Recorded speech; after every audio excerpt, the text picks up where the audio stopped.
Stolen Promises, India, 1985. In 1985, in a small town on the outskirts of Kolkata, hope was a fragile thing. Many families live day to day, measuring life in school fees unpaid, meals stretched thin, and dreams postponed.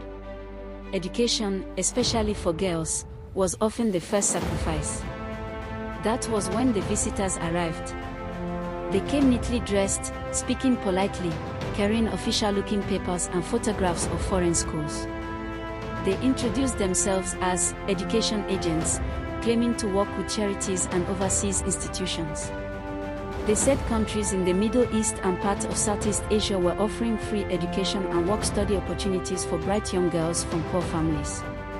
To parents who had never left their villages, the promises sounded like miracles. They promised safe travel, proper schooling, host families, monthly letters home, a better future.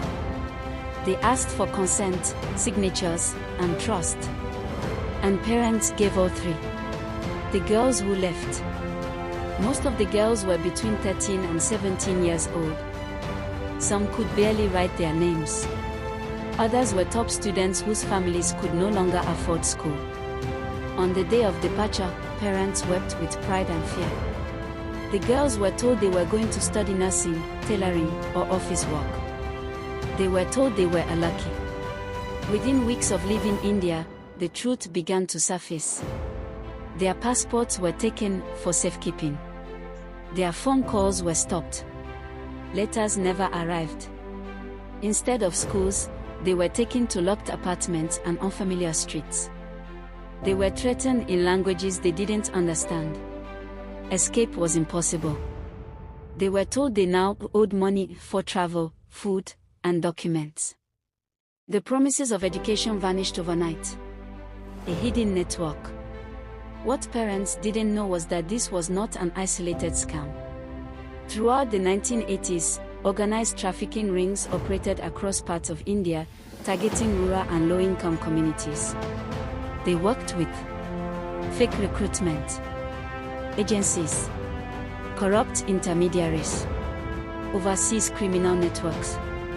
Girls were moved through legal visas or forged documents, making detection difficult.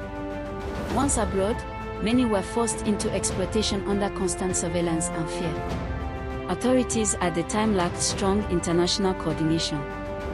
Families who reported missing daughters were often ignored or told their children had chosen not to return.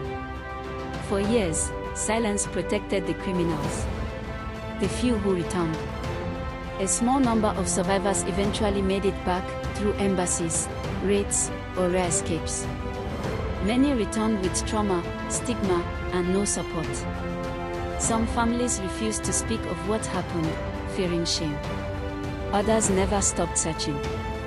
Their stories, when finally told, revealed the same pattern: poverty exploited, trust manipulated, childhood stolen. Why this story matters?